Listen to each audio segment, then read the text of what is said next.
Hey friends, welcome to another episode of the 10 Laws podcast with East Forest.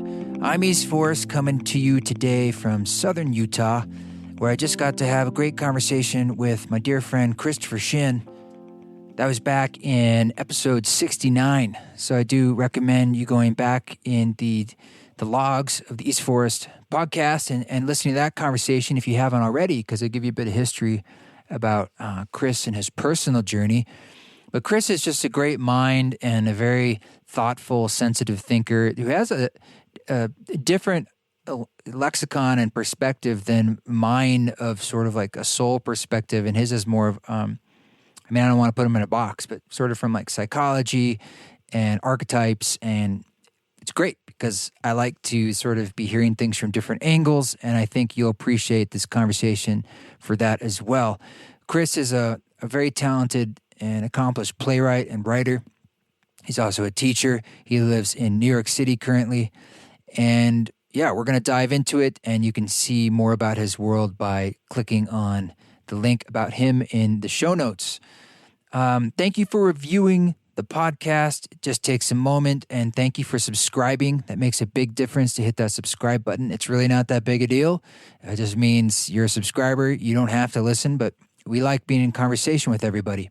And thank you for those who have reviewed the podcast. And if you want to say hi, you can also do that by emailing info@eastforest.org. We're trying to get over the 200 mark in the ratings. We're getting there on the iTunes podcast, so thanks for doing that if you can.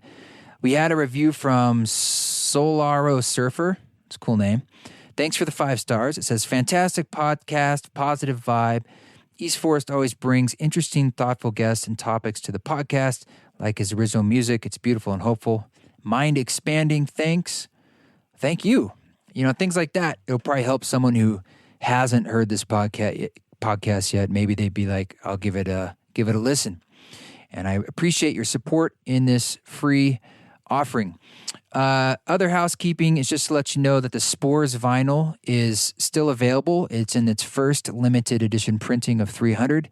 If you'd like to get a copy, you can grab that only at eastforest.org. Click on the music tab. And the Spores Ceremony live stream concert is still on YouTube at East Forest Music. It's also on the eastforest.org. So if you want to take that journey, you still can. It's a little over 3 hours of improvisational live ceremony-style music of mine, and I thought we hit some really beautiful moments together with the folks that joined in, and it's a relaxing musical journey you can really partake in however you wish. You can do that as a medicine journey, but you could also just put it on to sleep to relax to, as a family, as an individual. So dive in. And I'll be playing in person on October 22nd in Boise, Idaho with Magic Sword. There may be some tickets left, but I know it's going real fast because it's outdoors. Everyone has a little pod of space. It's at the Botanical Garden. So I'm just sort of down here rehearsing for that. I pretty much wrapped up mixing the new Possible album right before I left. And so I'm just trying to shift gears a bit and, I don't know, do whatever you do after you finish a major project. Not that it's finished, but it's sort of like the creative process hit a massive milestone for me. I've just been trying to enjoy, or I am enjoying, the incredible stars here and taking saunas and going on walks. The fall time is just incredible everywhere, but particularly down here in the high desert of southern Utah. There is a magic in the air of change and a magic of a continuation of the cycles of life. And I know things are real nuts out there. And I know we're all going through, this election is intense, and we're still experiencing the burning of the fields and the collapse. But these conversations are ways of walking each other through it, not to provide a singular answer, because there isn't one, but to witness one another and to sing more notes in the chorus. So on that note, let's dive into this wonderful conversation with our dear friend, Christopher Shinn.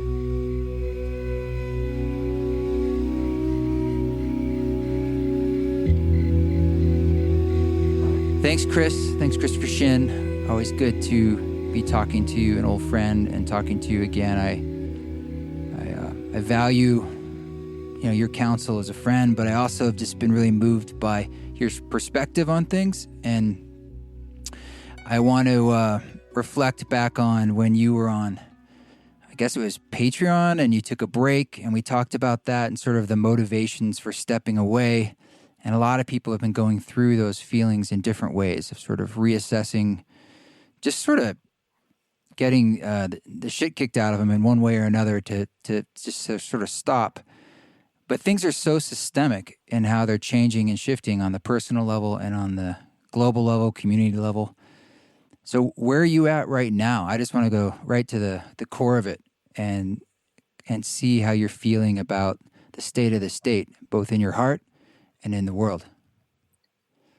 Well, that's a good question. And, one reason I was happy that you reached out to talk again is I feel like our conversation will help me actually to answer that question, because I'm really not sure. And I go back and forth. I think, like a lot of people, I have a lot of different moods at different times, and it's very hard to predict where one mood is leading me, how long a mood will last, and it's hard to integrate them as well, I find. So no pressure, but I'm hoping our conversation is going to help me. Well, let me just say something right there. I mean, you're bringing up my own failings of my own mind, and that I'm looking for an answer. And I think that's what's so powerful about this time, is that there really isn't one. Not that there ever has been, but we're kind of grasping for something on the shore to hold on to in a time when, just like in birth, you don't know what's on the other side. If you're inside or on the outside, you don't know what's going to come out, or a snake shedding its skin. We're in process.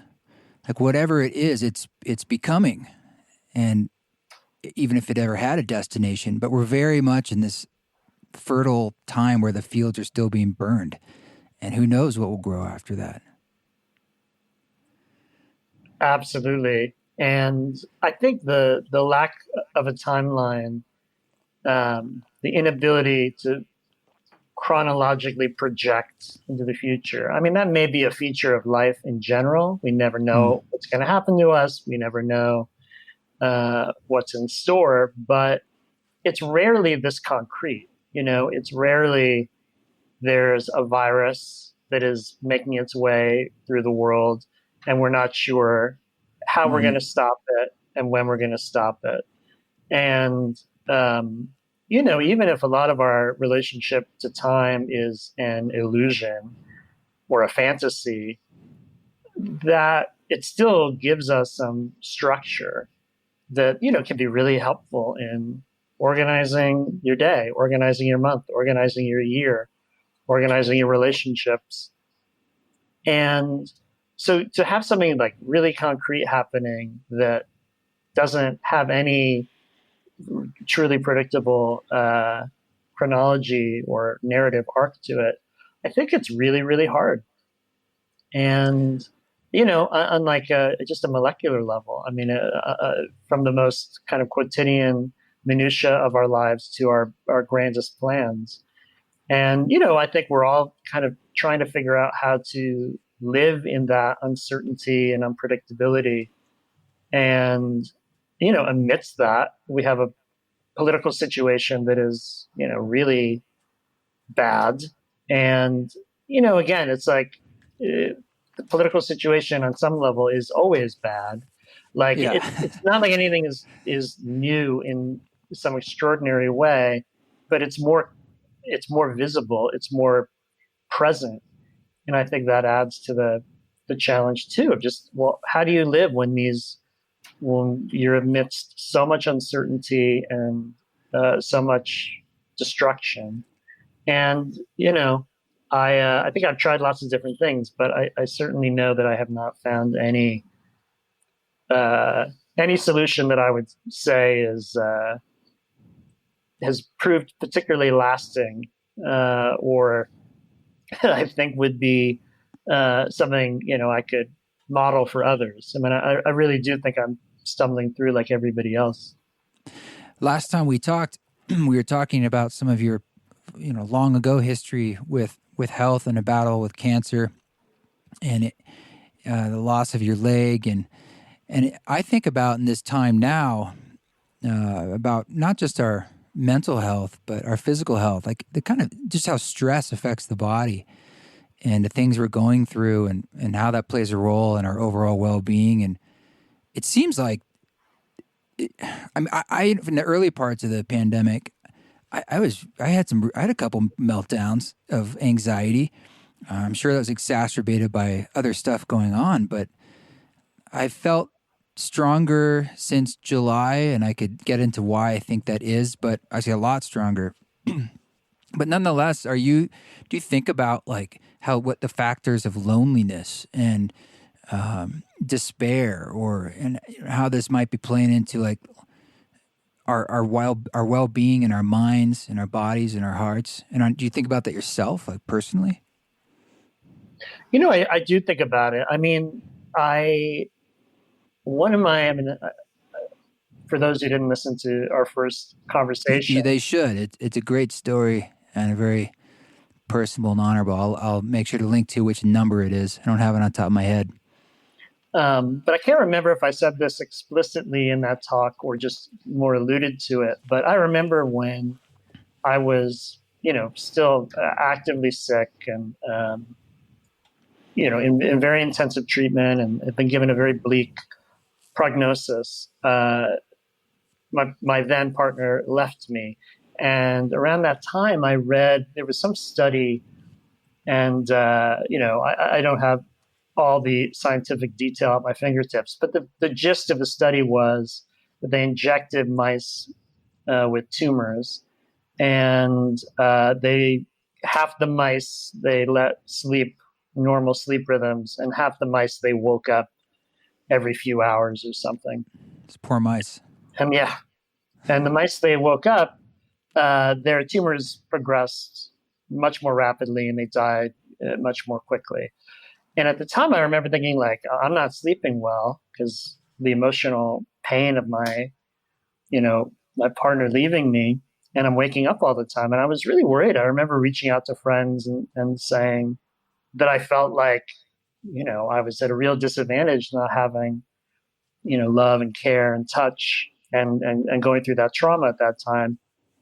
And it's, funny that you bring that up, because I just had scans down at NIH, and then were my first scans since the pandemic. The last time I had been there was February, so just as things were getting started in America.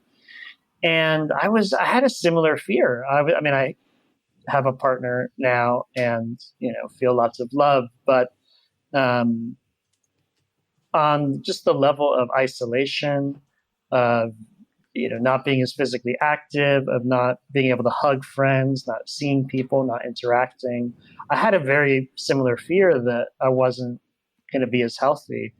And thank God I was okay. But I do think that these things that we may take for granted, like seeing a friend, hugging a friend, being able to have a pleasant conversation with a stranger, being able to move your body freely without worrying or carrying the stress of how close you are to other people. I mean, these simple things, I think they do make a huge difference. And I always think back to that mice study as, something that seems undeniable to me, that if you are having to carry a lot of stress, you're going to have a harder time staying physically healthy.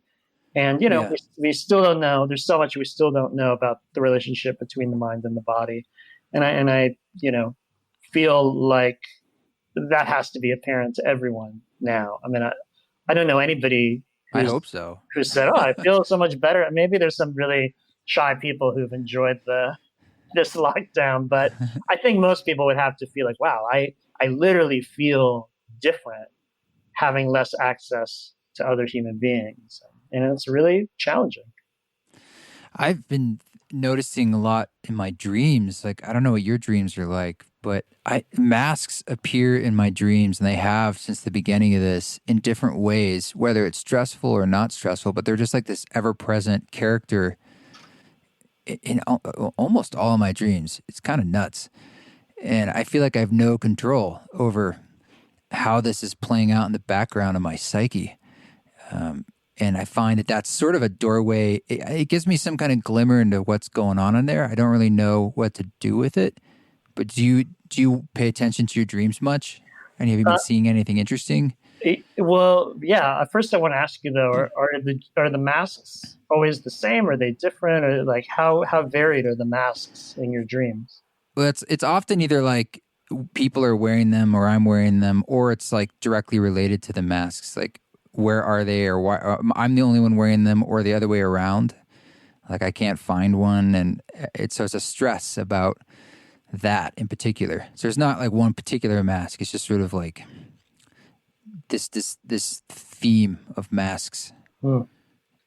I mean, I think I mean, they protect us, but they also limit intimacy. And one thing I noticed when I did start seeing friends again outside, we keep our masks on, and it was just so different to only have somebody's eyes. And the eyes communicate a lot, and sometimes you could kind of sense from the facial muscles like what the rest of the person's face might be doing, but it still felt very strange to me, and like we were being robbed of intimacy. Even as we were getting able to be a little more intimate, there was still something preventing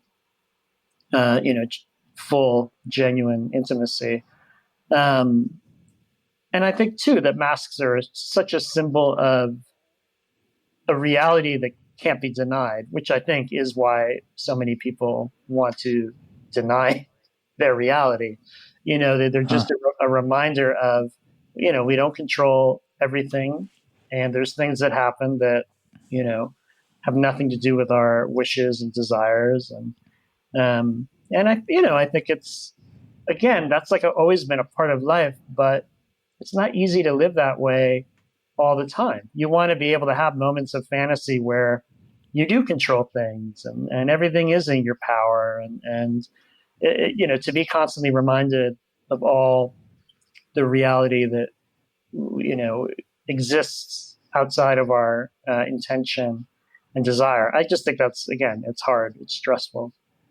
I never thought of it that way, about sort of a process of control.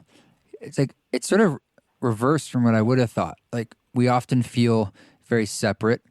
It's sort of like an Eastern idea. When you feel less separate, you're more like, oh, I'm one with the universe and we're all connected. Whereas by not wearing a mask, maybe it sort of helps strengthen deep down that feeling like, no, I am in control, meaning like, and that's actually increasing that sense of separation. No, I'm an isolated being, and the outside thing, like whatever's going on is it's not going to harm me, or it's not going to be like, if you wear a mask in a way, you're saying like, no, I'm part of the environment too, and I recognize that virus is a thing, and I could get it, I could get sick. These are all potentialities. There's some kind of denial. I know it's couched in like freedom and things like that, or all sorts of other things. But maybe underneath that, by saying I don't want to wear a mask, beyond it's uncomfortable or something like that, or it's encroaching on my personal freedoms. Maybe it's some kind of like ego thing. Like it's sort of saying I'm this being and I'm more powerful that way. Yeah, I mean, I think that has to be part of it, and I think that fits with the way our president has dealt with his illness. When I was going down to NIH, I was arriving just as he was leaving Walter Reed, and NIH and Walter Reed are literally across the street from each other in Bethesda, Maryland. And, I watched him kind of bluster, once he got back to the White House, bluster about his illness and, use a lot of language that, suggested, magical powers and unusual robustness. And I just thought, wow, this is powerful stuff. This is what a lot of people at least want to believe. It's true. It's true. I mean, to be honest with you, all this stuff is going on and things are volatile and falling apart. But there's a big part of me since the summer that is also feeling hopeful. And I feel like a little bit guilty about that. Like I don't talk about it too much, but it's growing more and more inside me where I can't help feeling that whatever is happening feels like a really necessary process. And I'm not at all discounting the suffering. And I see all that too, but I also sense that something's needing to happen. And like, there really are infinite possibilities in front of us. And there are a lot of very challenging. I actually think it will get worse as far as the difficulties we face, much worse probably. But I also sense like it's the path that we're meant to be on, in a sense. Like there's like a warrior energy there. There's sort of like, the battle has arrived in a way, and the battle is more about allowing or letting go of things, of transforming into, like, there's doorways in front of all of us that are in our personal, very intimate parts of our minds and our hearts. And only we can choose how we step into those. And you don't have to. Like, you can walk through this how you want. But I do feel like what I sense from talking to friends, there's like little changes and sometimes big changes that they're considering or thinking about. And that would, if everyone made those sorts of shifts, make some pretty drastic changes on this planet. But nonetheless, it starts from that individual. And some of them might seem quite mundane. Like, how would that affect the world? If I change like my morning routine or something bigger, like how I work or where I work or how I relate to my friends or how much I travel or all these sorts of things. Are you going through that process personally at all? I think I am. Even though I'm confused about that as well. But let me bracket that for a second and just answer the dream question, because it actually was interesting. In the first part of the lockdown, I couldn't remember my dreams, and like I really value my dreams so much, and they've always been a source of I don't know if comfort is the word, but I've always felt like if I remember a dream, then I know I have evidence of what's happening in my psyche, and it's something I didn't consciously control. So I trust it more than anything, because it feels to me like, it's... Oh, right. Authentic. It's authentic. It's the least, the least delusional, right.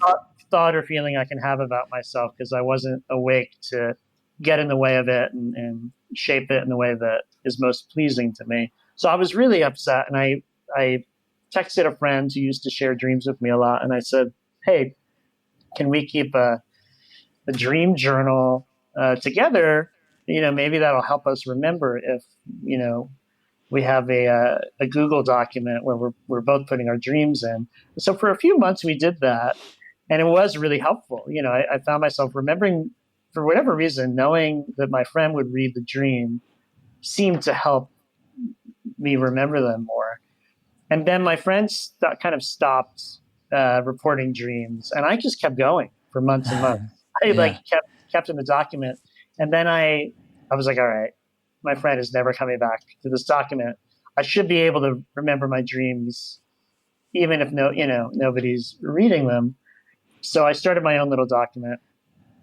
Anyway, I would say maybe a month ago, I decided that there was something maybe narcissistic at a certain point where I was living too much inside myself, that the obsessive attempt to chronicle all my dreams, really remember them, write them down in detail, that I had maybe reached a limit, and it was no longer about knowing myself or understanding myself so much as it was about hiding, going into myself to protect myself from the trauma of the world. So I then thought, let me just try to remember my dreams without writing them down. And if I wake up and forget a dream, that's fine. So I've kind of gone full circle from feeling like this is the most important thing for me to know my psyche right now, to this was maybe getting in the way of a certain kind of living, and I'm going to let it go. Well, what was coming up though in the dreams? Was there a consistency of themes or ideas that was uncomfortable, or that you didn't want to, or that you were cultivating, you think? Well, you know what? I think you'll find this amusing. Um, there was one theme that kept coming up over and over and over again. And it was me as an actor. I was an actor in so many dreams. Sometimes performing on stage, sometimes, backstage, but sometimes I was singing. And I still feel like I don't actually understand why, because this was not a theme of my dreams in any notable way before the lockdown. Maybe there's like a simple explanation that not seeing as many people, I just had an urge in my unconscious to exhibit myself and, be paid attention to. But I feel like it has to be more than that. I feel like there has to be something deeper to explain why all of a sudden it was multiple times a week I would have a dream in which I was an actor. If you were an actor, was that anxiety ridden? Like, were you like looking for a script or worried about performing, or was it enjoyable? It was often quite enjoyable, but it was also very often mad. Like the plays and musicals I was in were manic. They were superficial. They felt in some way decadent. It wasn't like I was doing deep works of art and really connecting. It was like a more like a circus, and and that could easily be representation just of the world that we live in. That it's hard to find depth and truth, and there's always a lot of nonsense. Well, Uh, I see it that way, but also with a different bent on it. That in your psyche sees it like the play of life as a game and a circus and silly, and there's a confidence and fun and play for you being like, hey, I'm not taking this that seriously. It's like kind of a message of it's okay. Like it's all just like a game in a way. It's all the circus. And the fact that you're enjoying like the role play inside of it and even being lost in it, lost in the role is like not a problem. Right? And you're doing things like singing and which I don't think you do a lot in normal life. I mean, I hope you do, but I don't, not that that's not something I know of you as like a singer. I mean, I loved singing as a kid, and I love music, but yeah, I'm not in the church choir or karaoke maybe once a year when, when In your things go. dreams, you're singing in your dreams. Yeah. But I I think wish I that, was. I have well, I that, have the actor dream, but I'm always looking for a script. I can never find the script. I have that one over and over again. oh, wow. Yeah. I mean, that kind of classic anxiety actor dream has not really been, a part of my dream life. But I feel like that leads to, the question you asked afterwards, because I do think like I have wanted to make changes to my life. I've had lots of ideas, and I feel like, wow, life is really serious, and I want to take it seriously, even if in my dream life everything's a circus and a game. I have felt more than ever like I don't want to play the game. I don't want to participate in the madness and nonsense and mania that are just a part of the arts and show business. That Mm-hmm. just is part of what they are. Um, and I'm glad you feel hopeful. I don't know that I feel hopeless, but I definitely feel confused about what actually is possible. So just like give a very specific example. Like it Mm-hmm. seemed really clear to me that like I don't want to live in I don't really want to live in a city anymore. Like I don't really understand why I'm spending so much rent on a very small space in, a city that, for all its remaining benefits and charms and history isn't, it hasn't been a great place to live for a while. It's very corporate. I find it, basically superficial and a playground for the rich. And, you know, uh, so much of life happens online now in a way that also, I find unappealing, where there's just, constant performativity on social media, and, Mm-hmm. it can also be enjoyable. And I understand that. But, I felt like I don't want to be in a city, and I don't want to be living my virtual social media life for hours and hours every day. I want something quieter. I want, more space. I want to be in nature. And, and like when I look at like house prices and, think about how that would work, it doesn't seem impossible by any stretch of the imagination. But still something about making a change like that feels really big and feels really, really scary. And I don't know, maybe I doubt that I'll do it. And I doubt that friends of mine who say they want to do it will do it, only because that it does feel, for whatever reason, that the circus of life, like the circus of commerce and business and the circus of social media, that really is where life happens still. And to leave that just takes you out of the game. I think that's my fear. Yeah, I hear that fear. And as just so listeners know, you're in New York City. And when I left New York City, that was 10, no, more than 10 years ago, maybe 10 years ago, more than 10, 11 or 12 or something. But it is a big deal. It's a big deal to move anywhere. And that's for something, there's this inexorable pull with New York City that's really different, especially for when you've been there a long time. And I don't think that if you were to leave any place, especially the city itself, that it would take you out of that online digital landscape that we live a lot of our lives. But I hear in you like that hunger that I felt too. Here I am sitting in southern Utah doing this podcast, and it absolutely has its inconveniences.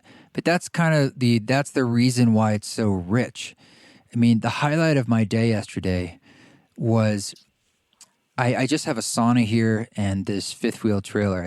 I don't own the land yet, so I haven't built anything except the sauna. But the sauna's amazing.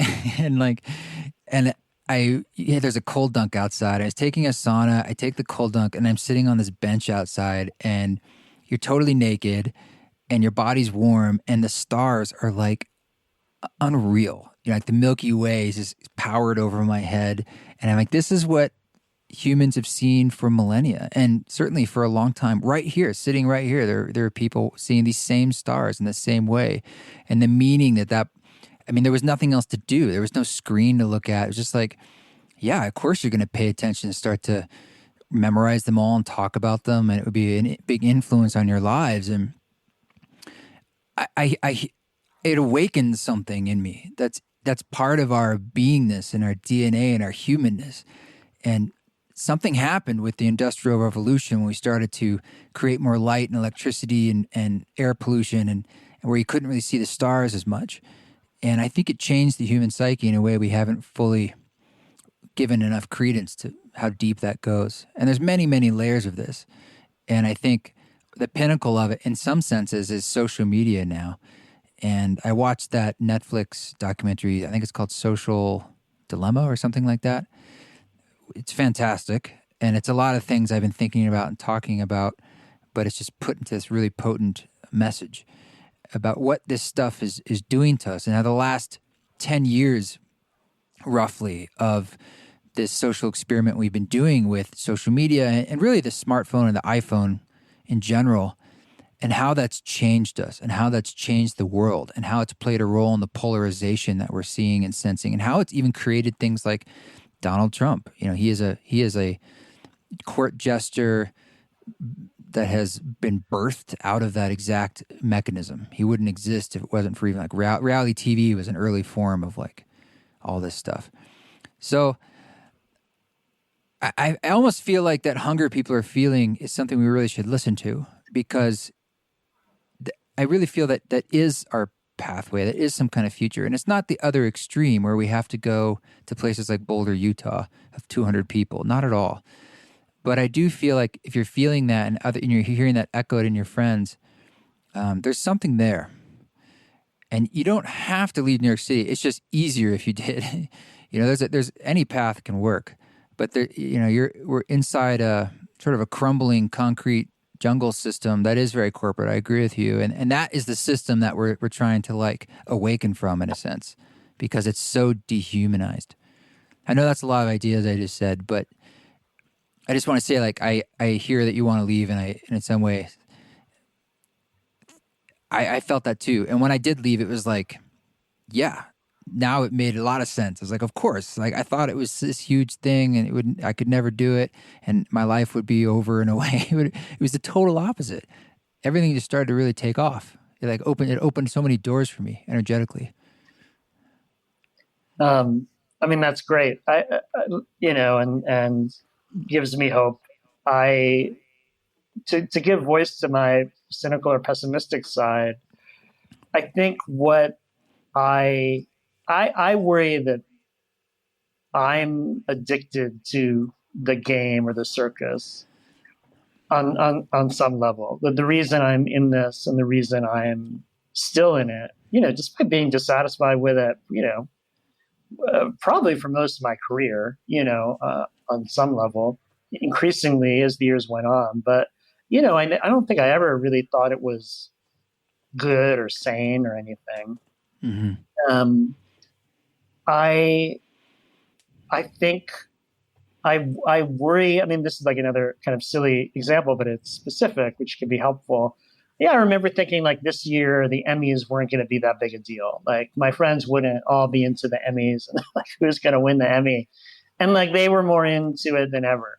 And I thought, okay, there is, and I think that The Social Dilemma does a really good job too of showing the manipulations that keep us attached to the circus, to the mania, to the distraction, that these things are appealing. And even if there's, our shadow rejects it and knows it's bad and feels how destructive it is, there's something that, keeps us coming back.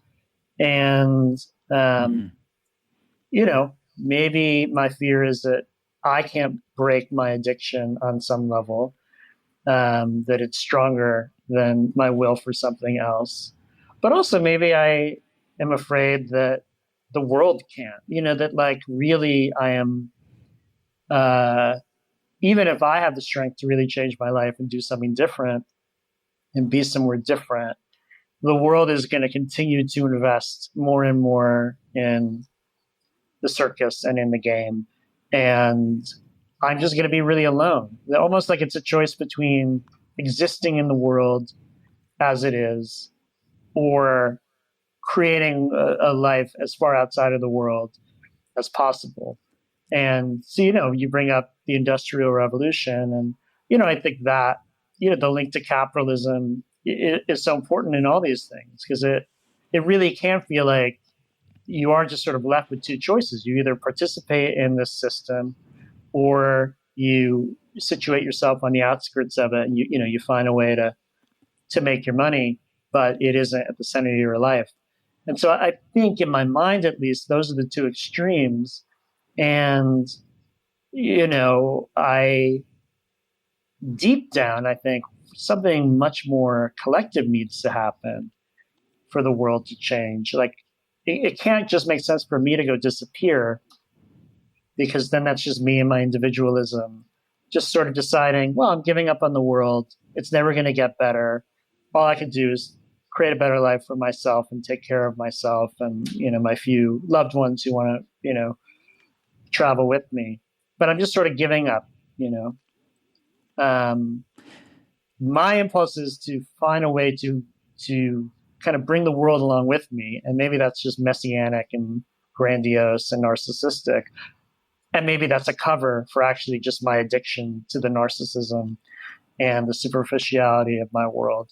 But I think that's where it feels like there's a real dilemma for me.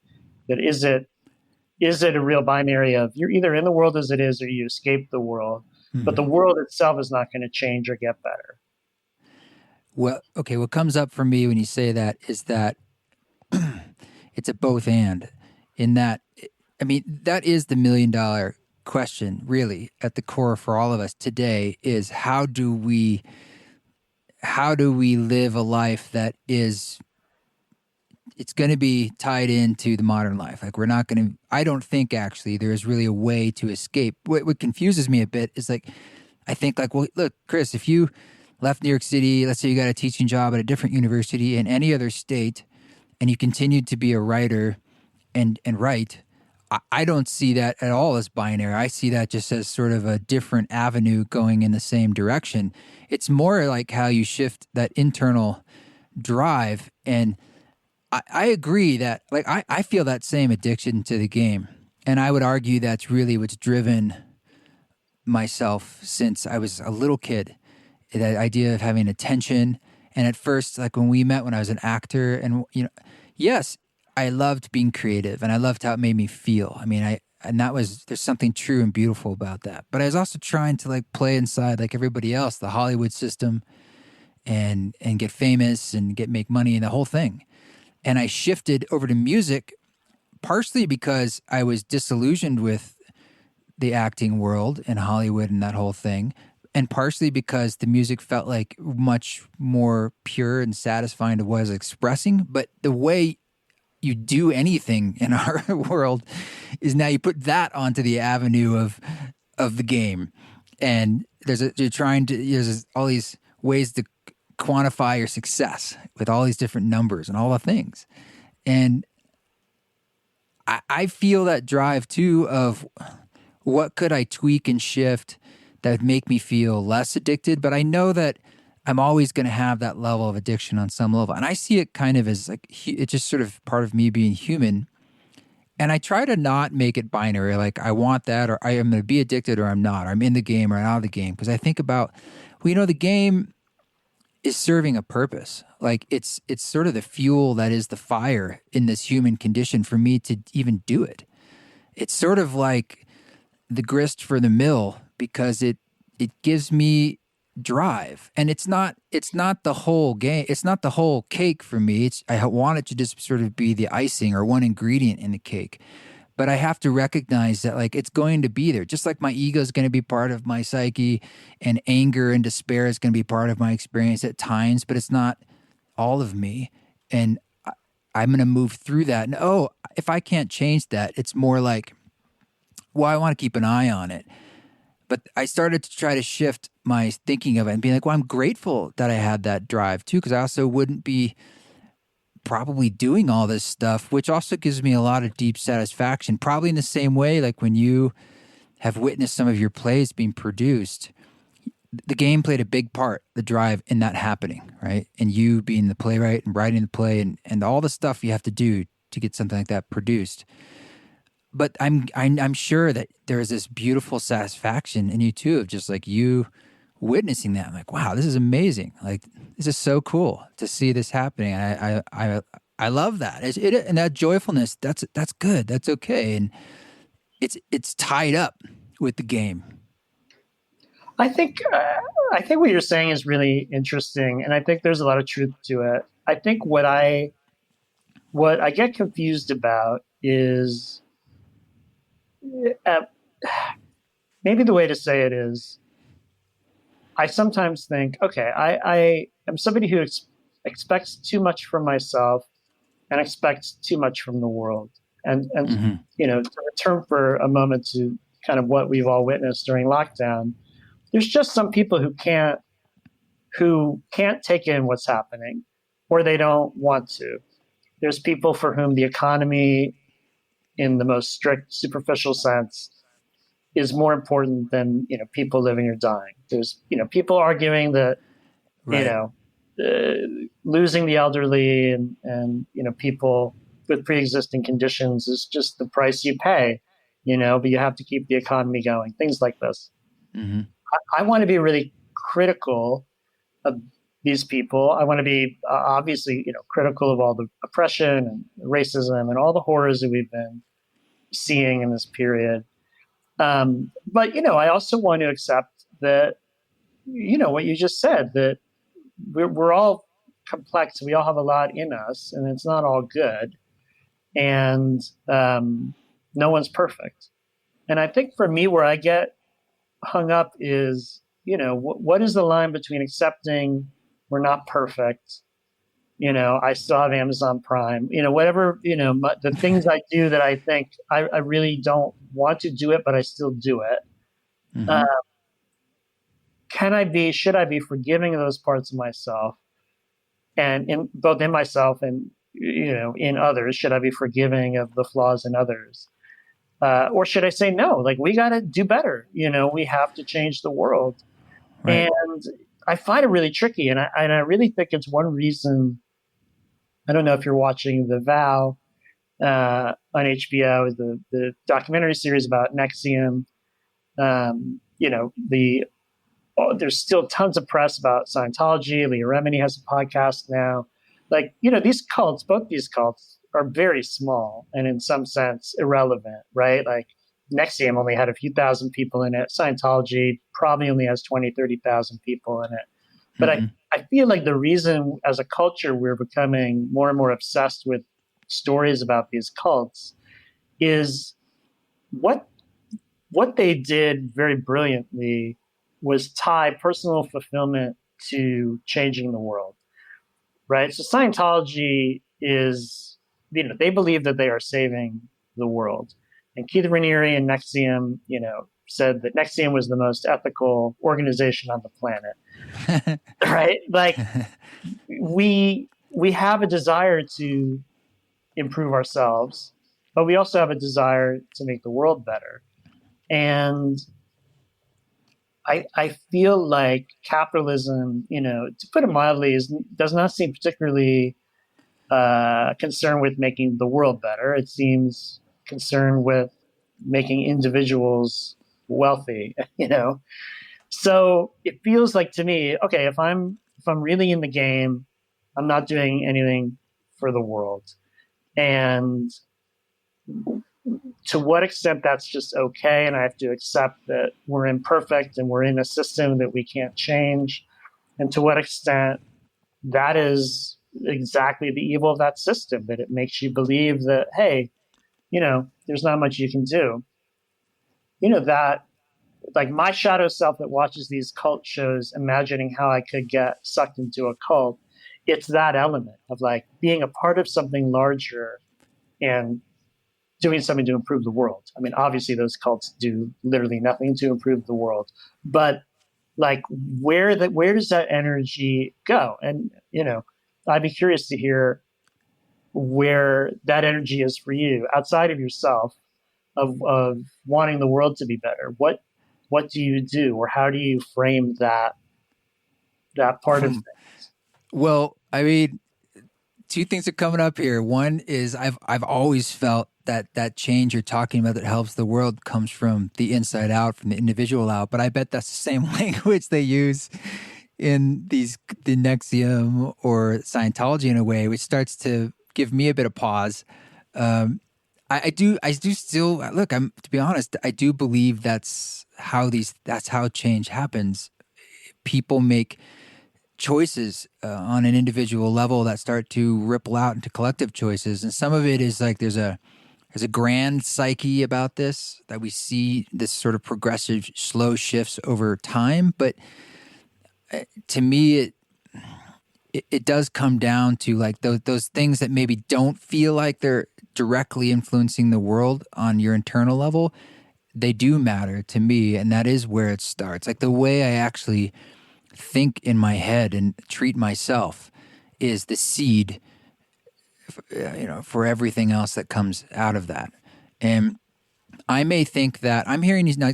Correct me if I'm wrong. I'm hearing you say, like, I may think that, well, I'm helping the world, or I feel like I am, by putting out experiences or music or talks, whatever they are, that are helping people think and change and plant their own seeds. But I guess the other side, maybe you're saying, is I look at you, I'm like, well, you're an artist, Chris. I mean, you're commenting on this whole thing and doing the same thing for people in your way. But are you saying that, like, because it is inside of the game, like, let's just call it capitalism or whatever, it's inherently broken? That's my fear. And, like, I think of Hamlet as being a play about that. that like the reason he doesn't know what to do, the reason he's not sure if he should take revenge on behalf of his father, is that he realizes he's in a game. And once you realize everything's a game, it's really hard to act because it all feels like it's just feeding this game that's larger than you, and that you can't transcend, you can't escape. And I'm not saying that's what I think is, the full It's an reality, idea. Yeah. but it's something that I want to consider, because I feel like it's possible that is a major dynamic, that we're all stuck in this thing, and we kind of fantasize ways to change it, but that is part of the game itself, that it was built that way, it was designed that way. And, so that's like the Hamlet in me that's like striving to think, wait, is there some other way to subvert this system? Is there some other than the ways that, that seem available to me? And, again, maybe that is a narcissistic pursuit, and maybe that is equally self-obsessed than somebody who just enjoys, exploiting the system and maximizing, their benefits from it. So yeah, I find it all very confusing. But I wanna hold that as a possibility, that the work I do as an artist is essentially part of the distraction machine. That the social dilemma, that documentary you referenced, that it's not just what's on our phones, but that. And I don't think I would have said this even 10 years ago, certainly not 20 years ago. The technology has so changed everything that like everything's a part of the game now. Everything is filtered through these devices. And so the kind of traditional paths of creating change have become ineffective and even maybe counterproductive. And so like another example of this would be, we saw tremendous protest movements after George Floyd's murder. And after about 2 months, that energy started to sort of fade away and get absorbed elsewhere.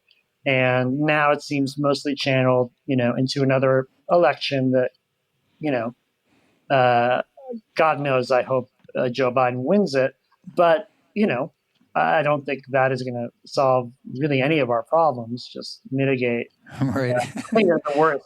But, again, like maybe protest movements did something in the 60s and the 70s and 80s that even with that same energy still there today, they can't quite do in the same way, because everything's mediated through these screens and through these social media sites, that are kind of a parallel reality. So that's me giving voice. I don't want to sound too like doom and gloomy, but that's me giving voice to the more pessimistic or cynical side of me that is anxious that the traditional methods of changing the world no longer have any potency. I think you're right. I do think the traditional methods on many different levels no longer have their potency. I mean, that goes back to how we started this conversation, in that like even the tools that we use, we don't even know what they are quite anymore. And it's a very destabilizing place to be.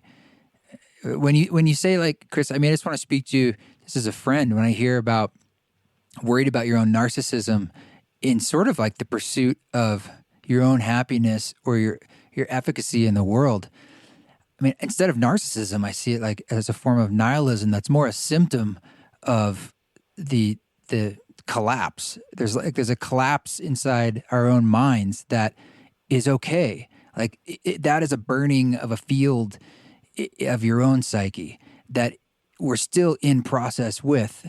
And I really believe that I've seen your work, and even if I like it, but even if I didn't, it's like the fact that you're making it, to me, that is subverting a story. It's subverting the dream that we're in, that everything's okay. And there's a part of you showing us that, well, it's not. There is pain, and there's only thing we can do to alleviate pain is to point the ship in a certain direction, to just say, I'm going to head towards that horizon. I'm making that choice. But we know the storms will continue. But that's all we can do is the intent. And the intent is not something that I see as, I mean, perhaps it's narcissistic by nature, but there's something beautiful about that too.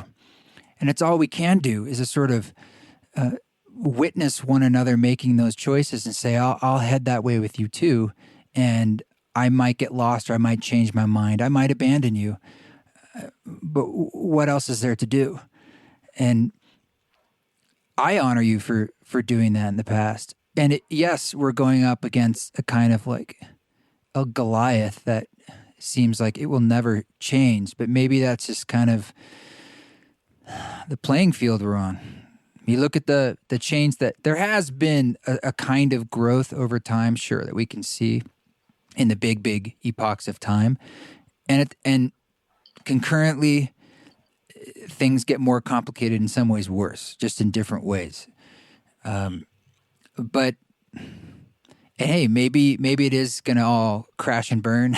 Maybe this is the sixth great collapse, on this planet. And many indigenous stories have spoken about there are times just like this where civilizations that reach their peaks have collapsed completely, and we don't even know about.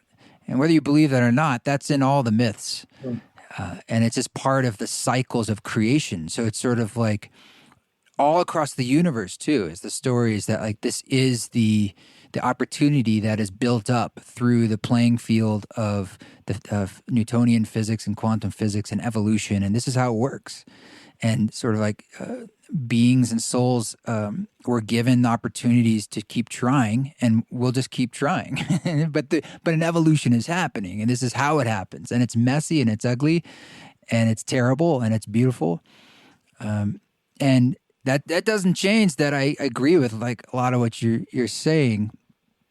And I'm trying to like feel that against what I was trying to speak to before. That why am I also sometimes like when I look outside right now, it's like it's just beautiful, and I also know what's going on in the world. And those have to coexist with me together, sort of the sacred and the profane.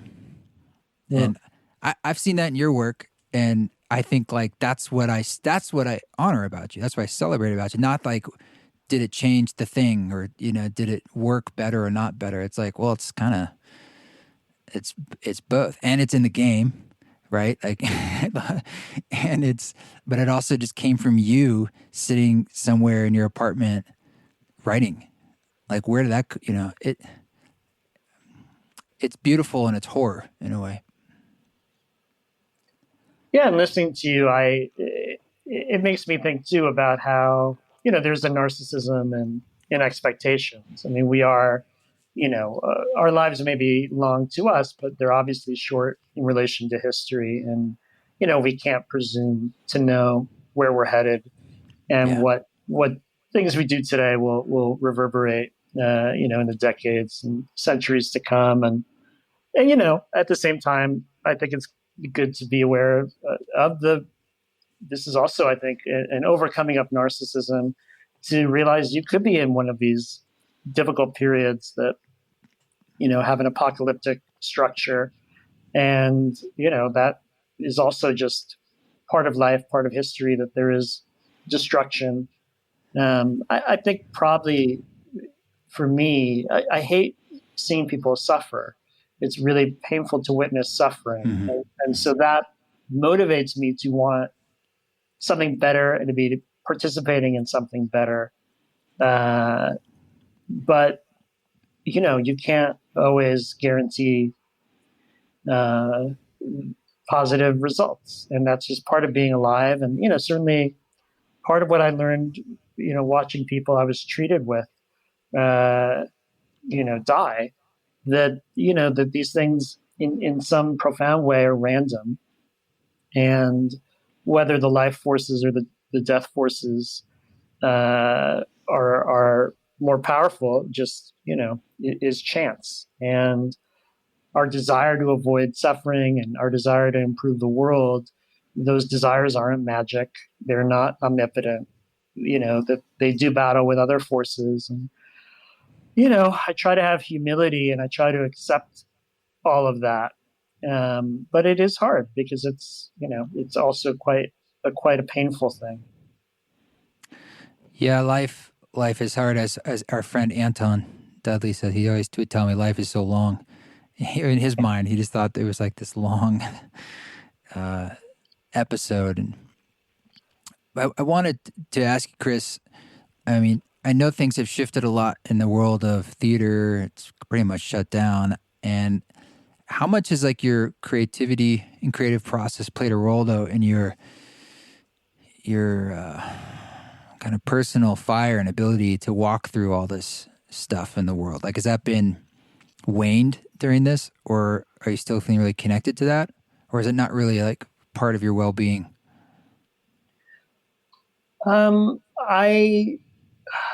It's a really good question.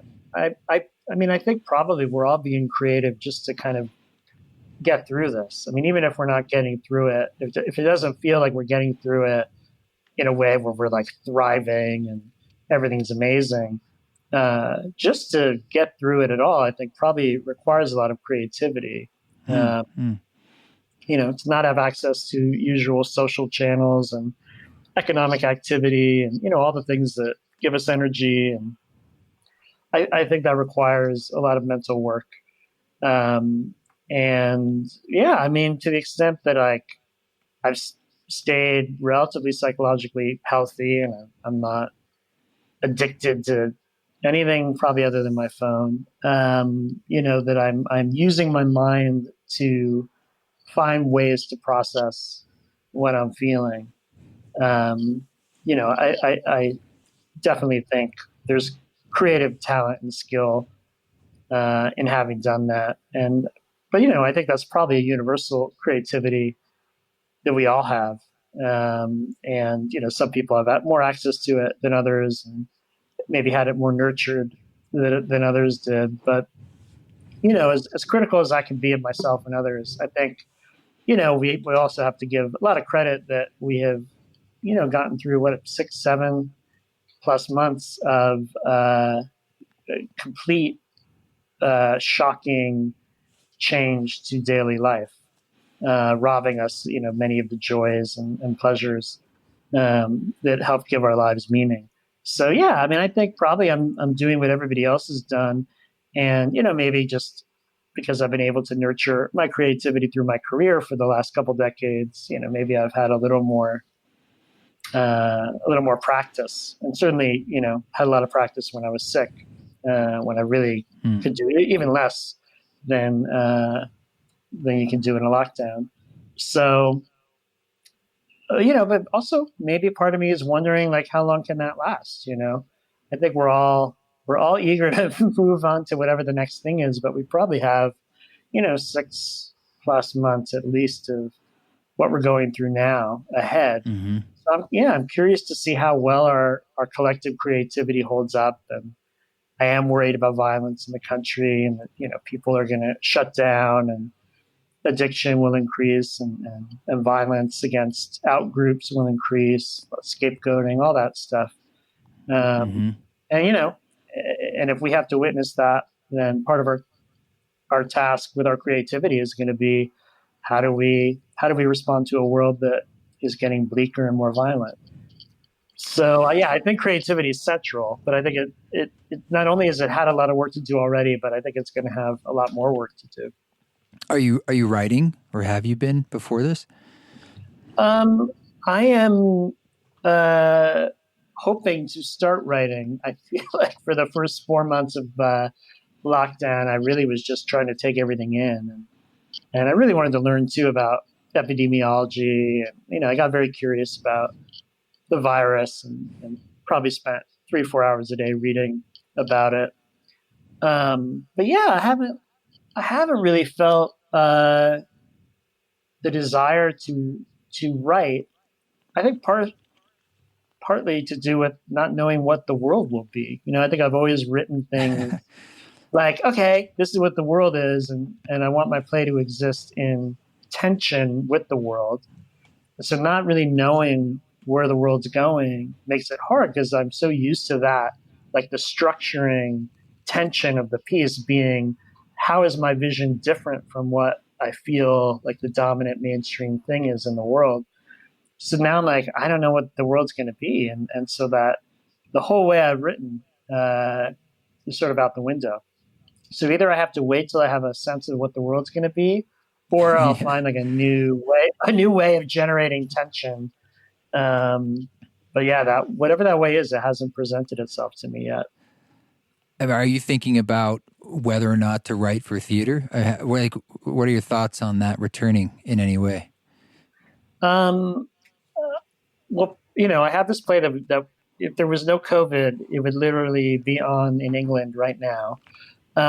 So having a play that's like ready to go and is sort of on indefinite hold, I think makes it hard to think about writing a new one. There's just something nice about I hear that. Yeah. you finish one and then you move on.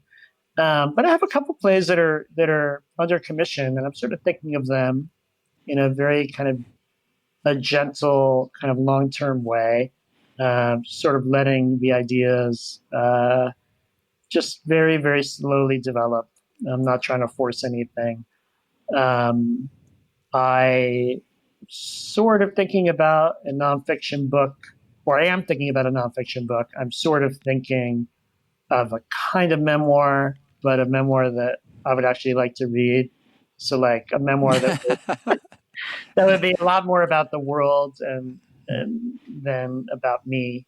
Um, and that could be, an exciting new challenge to shift into a different kind of writing and something more immediate and direct, just between my words and the reader.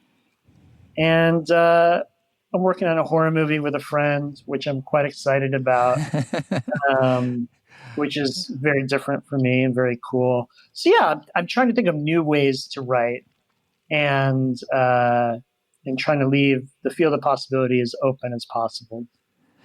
Well, when you said writing a nonfiction memoir is more direct, that's why I left the acting world and why I shifted into music. You're just saying it better than I was before, but it just felt like, oh, now this is way more. There's less shit in between the feeling inside and the expression outside. I mean, it was maddening being an actor when. You know how it goes. It's like it's so hard to get work, and then when you do, the odds of it being something good or that you enjoy is low. And even if it is, it doesn't last long. If it's a TV show, it could be a day or a week. If it's a play, it's a couple months, and then it's over. And then even when you do hit something special, more than likely, if it does take off, you could probably be replaced by a movie star. And it was tough. It felt like being at the bottom, like a pawn on a chessboard of this thing. And it would hit sometimes, but it was very difficult to do that all amidst inside that big game. And so music was, especially, it's one of the reasons I ultimately started a solo project, essentially with East Forest, was to be able to, I was like, I want to be able to do it when other people are not around. And sort of like during the pandemic, that's been a blessing to be able to actually like be in the studio and write and produce music. In the same way I did before, it was challenging to get other musicians to play on it, but that wasn't like a requirement, like when a band member quits or something, or like the people who produced the thing, like the play, are like, okay, that's not happening anymore. We're shutting down theater. It's like, whoa, hold up. Yeah. So I love the idea of you writing first of all, I think it'd be really cool. And it would also be like, I think that's really, really interesting to have less in the way between you and your thoughts, your ideas, and that core impulse and the people's ingestion of it just by reading it. Well, yeah. And like listening to you now, I mean, you could hear the excitement in your voice describing that process of, creating an artistic practice that allowed you direct access to your audience without all these mediating factors. And I think that is also part of why, podcasts have taken off. That, Yeah. it allows you to be yourself and communicate in the way you want to with who you want to. And, I do think that this old system where there's some kind of moneyed other that packages representation of reality for the maximum audience, potential audience. Like the part you left out of how annoying being an actor is when an idiot director is like telling you how to say the friggin' line. Like you're like, no, that's not good or true. But that like those pressures, typically have been uh, universal and inescapable.